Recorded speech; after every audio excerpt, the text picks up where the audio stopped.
gustaría dar las gracias a los organizadores por invitarme a hacer esta ponencia, y como médico me gustaría dar las gracias al doctor Bruguera, siempre preocupado por los pacientes y por la profesión, y a la Junta del Colegio de Médicos, que yo creo que con esta jornada aúna dos de las preocupaciones máximas y de las responsabilidades que tiene un colegio de médicos, que es preocuparse porque los médicos estemos dando una asistencia de excelencia a nuestra profesión y preocuparse por los médicos.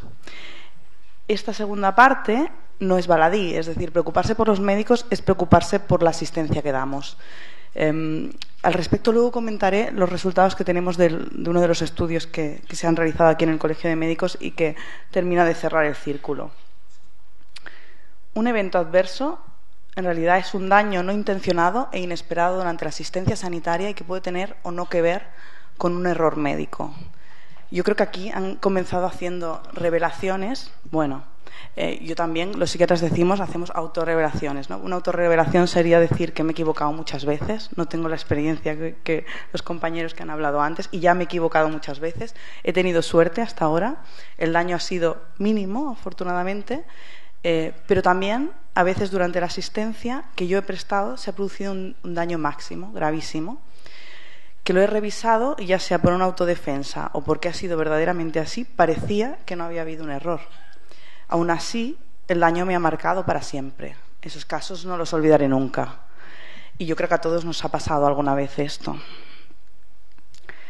Esta imagen nos habla de los círculos concéntricos. En el centro del error o en el centro del evento adverso que no procede de un error está el paciente y su familia. Pero aquí podemos encontrar tantos círculos concéntricos como queramos. El paciente, su familia, el médico si ha sido él el que ha protagonizado el evento adverso. El enfermero que ha sido testigo de todo aquello se siente también afectado, incluso puede sentir un duelo de lealtades. El trabajador social, el psicólogo que pasaba por allí, todo el sistema sanitario en general, el hospital que se siente afectado por un evento adverso que ha ocurrido durante su asistencia o la asistencia que prestamos dentro de él, y la sociedad que se siente afectada por un sistema sanitario que le ha fallado. Es decir, este círculo concéntrico tiene todos los anillos que queramos y todos ellos sufren algún grado de afectación.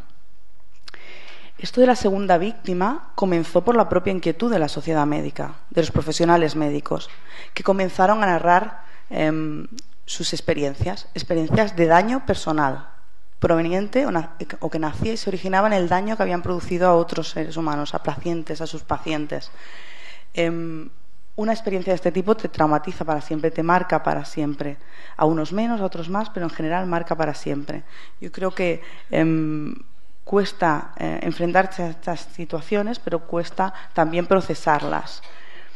No fue, pese a que se habían descrito muchas veces estos errores personales, estas negligencias que hablábamos antes, ¿no? Esta iatrogenia negligente que se hablaba antes, la segunda víctima no se describió como tal o no aparece en la literatura como tal hasta el año 2000 y tardó un poco más en definirse. Simplemente narraba sus experiencias, cómo se había sentido en ocasiones aislado, cómo sus compañeros se habían visto culpabilizados. Hablaba de un residente, un R1 que se había equivocado y había sentido cómo todo el hospital le juzgaba. Scott fue el que lo definió en 2009 y hablaba de que cualquier profesional sanitario que comete un error queda traumatizado en toda su vida profesional, y que frecuentemente estas personas se sienten responsables por el resultado de su asistencia, el resultado negativo. Algunos, la mayoría, sienten que han fallado al paciente y se sienten inseguros en sus competencias, ¿no?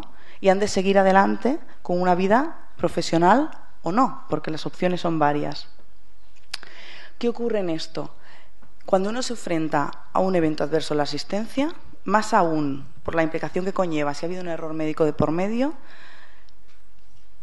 la situación, el caos se adueña de la situación, ¿no? Tenemos unas guías de práctica clínica, unas indicaciones que nos dicen cómo reaccionar cuando un paciente se para, cuando hace una parada cardiorrespiratoria. Todo el equipo está entrenado, debería estar entrenado, el médico está entrenado para actuar. Sin embargo, no estamos entrenados, no tenemos ninguna experiencia, ni una guía, ni una orientación, y en ocasiones ni un servicio de apoyo para cuando lo que ocurre es un error médico. El caos emocional se apodera de todo. Se apodera no durante ese momento, sino durante días en la mente del médico.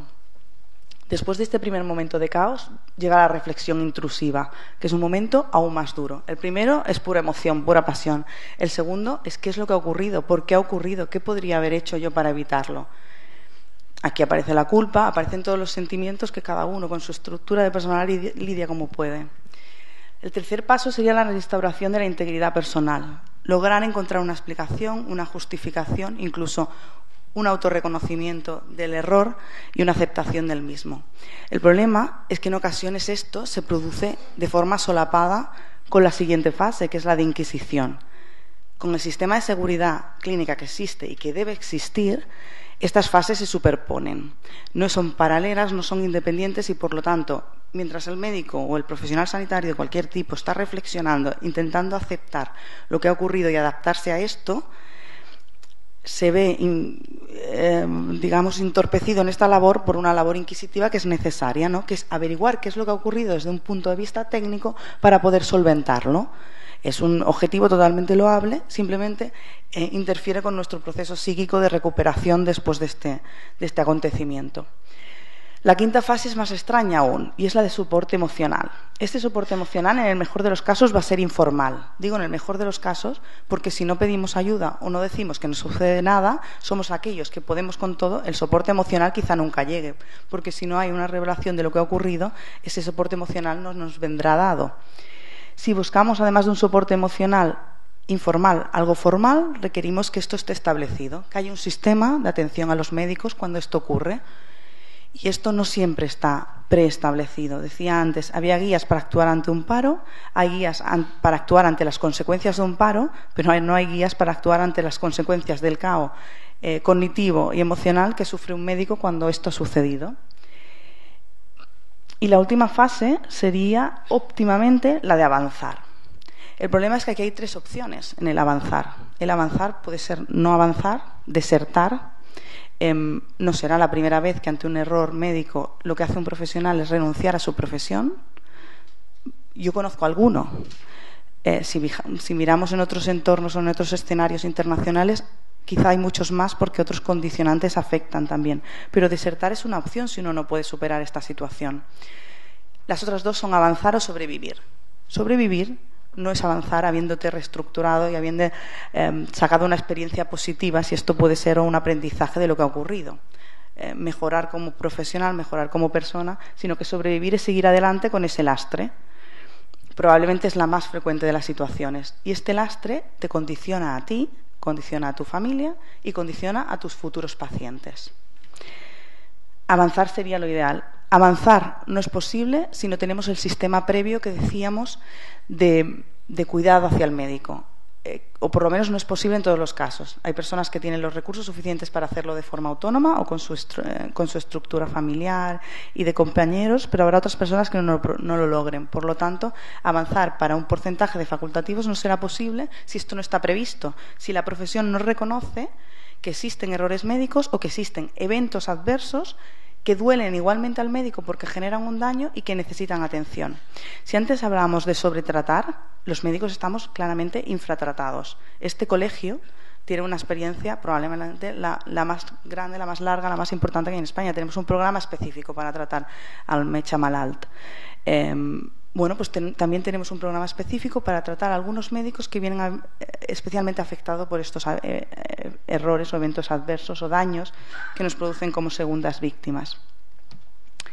Ante este evento adverso, esto sería lo correcto. No olvidar ninguna de las patas. Esencial la seguridad del paciente y esencial para la futura seguridad de otros pacientes la atención al profesional. La atención a un profesional en el sentido amplio de la palabra, es decir, no una atención culpabilizadora en el que busquemos reprender o cambiar actitudes a base de sanciones o de actuaciones punitivas, sino una atención al profesional integral que también englobe su aspecto emocional y su aspecto psíquico y cómo el evento adverso ha impactado sobre él. Esto se complica aún más cuando además del evento adverso tenemos un litigio. Cuando uno mira los esquemas que hay nacionales e internacionales de atención a la segunda víctima después de un evento adverso, paralelamente, y no se sabe bien qué papel ocupa, pone aspectos legales a lo largo de todo el esquema de actuación, aspectos legales. Bueno, lo cierto es que si un evento adverso que ha producido un daño, y más si es un daño grave, viene unido a una reclamación o a una denuncia, o una demanda, o una denuncia que puede ser por lo penal, el impacto sobre el facultativo va a ser mucho mayor. Se une el proceso de aceptar que ha habido un error o de aceptar que ha habido un daño, aunque no haya habido error, con enfrentarse al proceso inquisitivo, que ya no es de cara a la seguridad del paciente, sino inquisitivo, punitivo, desde el punto de vista incluso penal, que se alarga a veces durante años, que nos enfrenta a lo desconocido, porque lo primero que ocurre, el primer momento impactante es cuando llega la citación a casa en que esto está imputado por un homicidio. Como médico nunca te habías imaginado esto, ¿no? Te habías imaginado que se te parara alguien, sí, pero que te llegue una carta a casa con usted está imputado, está investigado ahora, estará investigado por presunto homicidio, es un momento muy impactante. Este síndrome también tiene un nombre, el síndrome de estrés post-malpraxis o el síndrome clínico judicial. A todo el impacto que ya supone de por sí el evento adverso se le unen todo el procedimiento judicial, que no es ligero, digamos, ni en tiempo ni en inquisitivo, ¿no?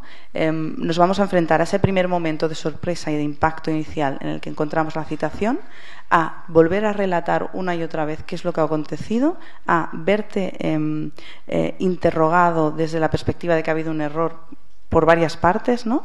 Y, por último, quizá incluso enfrentarte a un juicio oral en el que se pone en duda tu competencia y tu actuar en ese caso, ¿no? Esto conlleva una sintomatología mucho más elevada. Os decía que el Colegio de Médicos estaba trabajando en esto. Esto viene incluso de antes del 2013, pero el 2013 ya se puede decir que hay un proyecto sobre la segona víctima y más adelante un programa de soporte al Metge Reclamat. Actualmente se hace una encuesta anual y un sistema de atención al médico reclamado.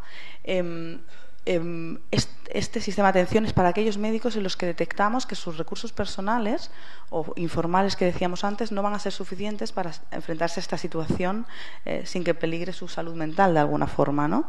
No se trata de medicar, se trata de acompañar.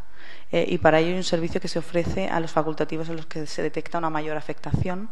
Generalmente es por profesionales de la psicología, expertos en terapia breve y de soporte a este tipo de situaciones traumatizantes. ¿Y qué es lo que nos dice la encuesta anual? Pues probablemente estamos hablando de hasta un 80% de facultativos reclamados que consideran que han tenido un efecto psíquico negativo significativo en sus vidas. Y podríamos hablar de muchas cosas que nos deberían preocupar a los profesionales, como son el insomnio, como es el aumentar el consumo del tabaco o como es empeorar enfermedades previas, también el malestar, la culpa, el sentimiento de fracaso, el sentimiento de inseguridad, la disminución del estado de ánimo, una mayor apatía, menos energías para enfrentarse, y todo esto especialmente centrado en su entorno vital, es decir, con una afectación del bienestar familiar y social, pero con una afectación también del bienestar profesional. Con lo cual yo decía antes, cuando hablamos de cuidar al médico en esto, hablamos de cuidar al médico y esto repercutirá sobre los pacientes a los que atenderá. Porque lo que hemos visto en los primeros datos que tenemos es que la relación es significativa entre el número de síntomas que presenta un médico y la afectación en su praxis. Cambios en la praxis que en nuestro entorno parece que no llevan a un aumento de petición, por ejemplo, de pruebas complementarias, pero sin duda a una actitud de mayor reserva y de mayor atención, por ejemplo, a los registros clínicos, búsqueda de asesoramiento médico-legal, y todo esto puede repercutir en la asistencia que dispensamos. El bienestar de los facultativos, esto está demostrado, el bienestar personal de los facultativos repercute en la asistencia que prestamos. Por lo tanto, una vez más decía, cuidar de nuestros médicos es cuidar de nuestros pacientes y es un círculo que queda aquí cerrado. Y esto era todo lo que os tenía que decir. Gracias.